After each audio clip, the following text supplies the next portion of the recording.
Salut tout le monde et bienvenue sur la chaîne. Aujourd'hui, on est chez les rouges. Vous avez vu l'ambiance? Tout est en rouge. On est digne d'un film de Disney. Sauf que moi, j'ai un scénario. Alors aujourd'hui, on va voir si AMD est aussi fort que Intel. Mais avant de commencer, je voulais remercier les nouveaux abonnés car vous êtes au nombre de 23. Alors un grand merci à vous de suivre la chaîne et un grand merci aux anciens.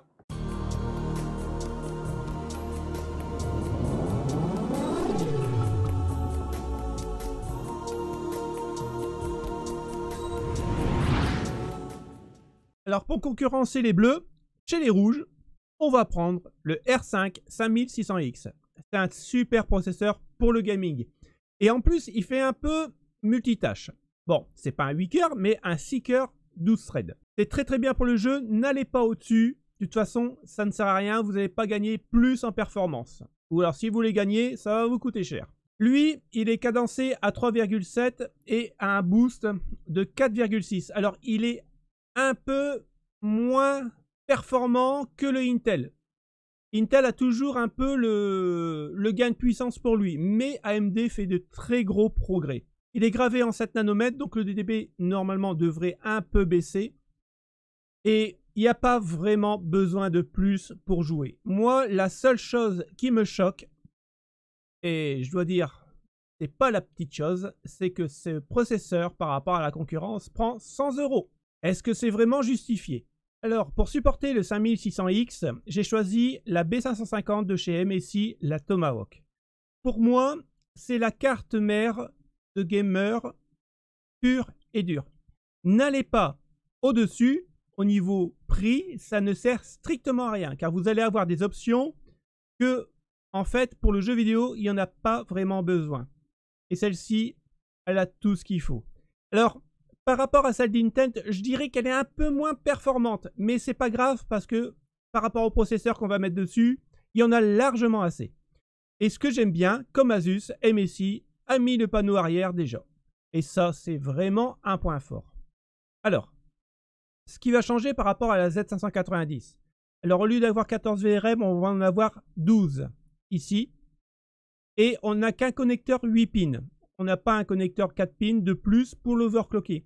Alors, il existe aussi des cartes en B550 pour l'overclocking. Moi, j'en ai une. J'avais fait la présentation. Je mettrai une petite vignette là quelque part de la Taichi. Mais c'est pas du tout le même prix. La Taichi, on est à plus de 350 €.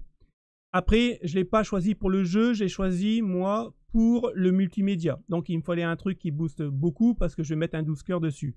Mais là, pour un 6 cœurs 12 threads, il y en a largement assez. Donc, on a des très bonnes phases d'alimentation et on en a 12. Donc, 2 de moins que la 590. Mais c'est pas grave, car on n'aura pas de goulot d'étranglement au niveau alimentation pour le processeur. Donc, c'est très bien comme ça. Encore une fois, on a 4 slots de DDR4 qu'on peut monter à 128 Go. Elle est natif à 3200 MHz et on peut l'overclocker à 4833 MHz si je me souviens bien. Bon, 16 Go, 3200, déjà c'est très bien. Pas besoin d'aller au-dessus. Sinon on va se ruiner pour rien et franchement ça vaut pas le coup. Alors, au lieu d'avoir 3 SSD M.2 sur la carte mère par rapport à la Z590, là on en a que 2. Un qui est estampillé PCI 4.0 et l'autre en 3.0. Mais bon, c'est déjà largement suffisant. Ici, vous avez le socket renforcé en PCI 4.0 pour la carte graphique. Donc, on va en profiter puisque sur la B550, il faut savoir qu'on n'a que 20 lignes de PCI 4.0. Donc, 4 ici pour le SSD et 16 pour la carte graphique. Derrière ici, on a le chipset de la carte mère refroidi par un joli, je trouve, un joli refroidissement en aluminium, estampillé Tomahawk. Et en plus de ça, ils ont mis du RGB, pourquoi pas. Après, au niveau du son, ça reste à peu près l'équivalent de celle de Asus. C'est pas du haut de gamme, mais c'est de la très bonne gamme. Le son va sortir en 7.1. Maintenant, si vous voulez vraiment une très bonne qualité de son, que ce soit n'importe quelle carte mère, je vous conseille de passer par une carte son externe. On a 6 ports SATA Donc pour ajouter des SSD, c'est pas mal. Et puis le reste, ben en fait, ça reste vraiment du basique, hein. Mais voilà, pour 209 €, franchement, elle a tout ce qu'il faut où il faut. Pas besoin d'aller en chercher plus. Pour un Ryzen 5600X, c'est la carte qu'il vous faut. Pour la mémoire, j'ai pas changé celle de la semaine dernière. J'ai repris les Corsair Vengeance LPX en 3000 MHz en casse 15. C'est des très bonnes RAM. En plus de ça, ils sont directement natifs en 3200 MHz avec la carte mère. Donc, si on peut grappiller un petit peu de sous, pourquoi pas. Mais après, vous pourrez prendre du 3200, essayer d'avoir cloqué un petit peu. Et ça ira très bien. Mais n'allez pas au-dessus. Vous allez perdre de l'argent. Pour le SSD, ça ne change pas de celui de la semaine dernière. J'ai repris le Samsung 980 Pro en PCI 4.0. Il y a une vitesse d'écriture de 2700 et une vitesse de lecture de 6400 MO par seconde. Pourquoi j'ai pris cette marque-là et pas une autre? Parce que on a du Sabren qui est très très bon, mais il est beaucoup plus cher. Et moi, ce que j'aime chez Samsung, c'est que c'est eux qui font leur puce et qui font le montage. Donc, c'est vraiment un gage de qualité et généralement, on n'est vraiment pas déçu.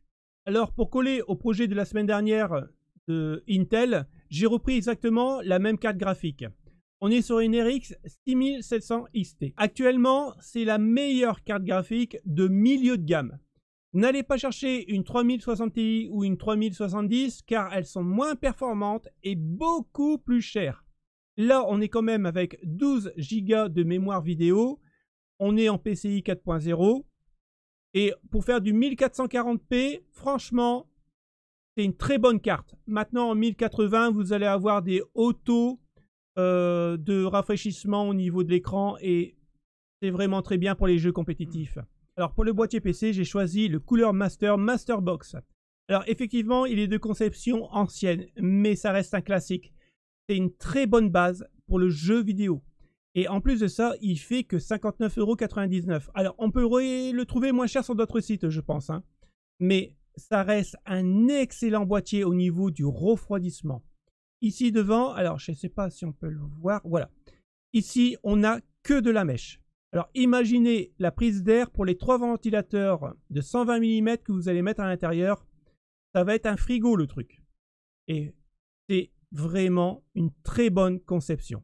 Alors, en parlant de conception, on pourrait dire que c'est une conception ancienne. Alors, effectivement, on voit quand même que c'est ancien. Mais par contre, ça reste de très bonne facture.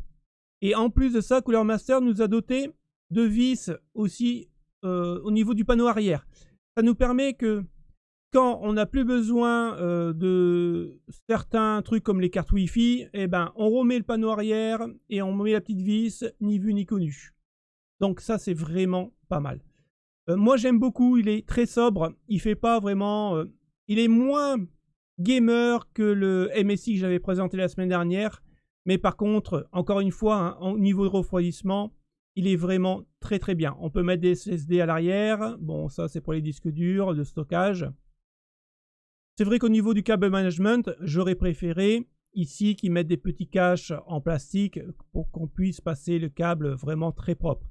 Mais encore une fois, on est sur un produit qui coûte 60 € et pour 90% des joueurs, il n'y a pas besoin de plus, hein. Après, le boîtier gamer, c'est un peu compliqué parce que c'est au niveau des goûts et des couleurs des personnes. Et ça, on ne peut pas choisir pour eux. Mais ça reste un excellent boîtier pour du gaming. Pour l'alimentation, je vais faire une petite dédicace à Shelnix. Et oui, j'ai choisi une EVGA 650 B5 estampillé 80+ bronze. N'allez pas chercher du platinium, du gold ou de l'argent. C'est payé cher pour pas grand chose. 80+ bronze, c'est très bien. Maintenant, si vous pouvez avoir du 80+ gold comme la semaine dernière au même prix qu'une bronze, là, foncez, prenez-la. 650 watts, il y en a largement assez pour alimenter le processeur et puis la carte graphique et la carte mère. Il n'y a pas besoin d'aller plus haut. Ou alors, si vous prenez plus haut, moi, c'est ce que je fais. Généralement, je prends toujours entre 100 et 200 watts de plus pour être plus waterproof pour changer de configuration dans l'avenir. Mais vous n'êtes pas obligé.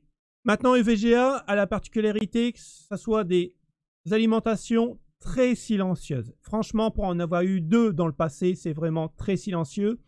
Et au niveau tenue dans le temps, franchement, c'est de la très bonne qualité. Maintenant, j'ai pris une modulaire. C'est ce qu'il ne faut pas faire. Et je vais vous expliquer pourquoi. Quand vous prenez une modulaire, vous allez payer entre 10 et 20 € plus cher qu'une semi-modulaire. Mais il faut bien se rendre compte que de toute façon, il nous faut quand même 2 câbles.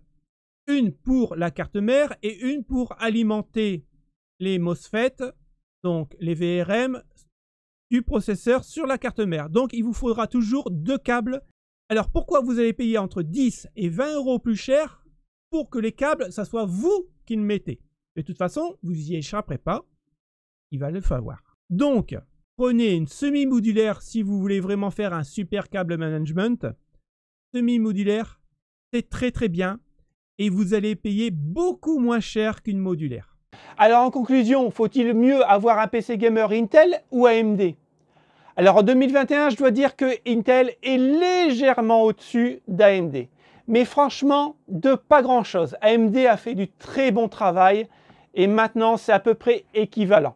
Alors, AMD sera devant si le jeu a été optimisé pour AMD. Vice-versa pour Intel.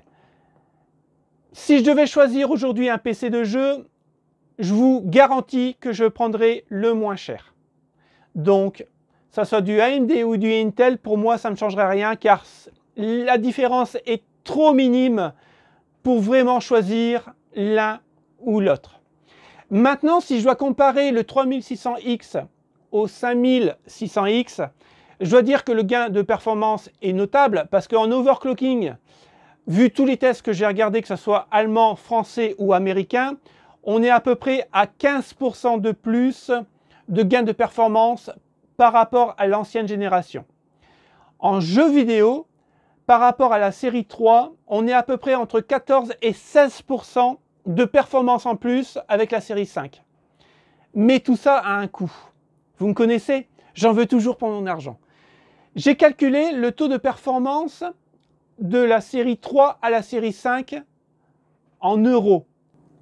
Alors, pour 1% de gagné, ça va vous coûter la maudite somme de, oui, vous avez bien lu, 8,75 € par pourcentage gagné. Donc, ce qui nous rapproche à peu près à 130 € environ de gain de performance par rapport au 3600X. Est-ce que c'est vraiment légitime le niveau de prix-performance? Je pense pas. Personnellement, je ne pense pas. En tout cas, je ne franchirai pas le cap. J'attendrai la nouvelle génération qui va arriver. Alors, Intel va le sortir normalement au mois de septembre. AMD va passer au socket AM5 et on va être en 5 nanomètres, donc toujours pareil, hein, DDR5, PCI 5.0 et on va avoir l'USB 4.0. La vidéo est terminée. J'espère que les 2 épisodes vous ont vraiment plu. Si vous avez des questions, n'hésitez pas de les mettre en commentaire, je me ferai un plaisir d'y répondre. Et puis pour ma part, je vous dis merci d'avoir regardé jusqu'au bout et je vous dis à la semaine prochaine les potes. Salut, ciao ciao!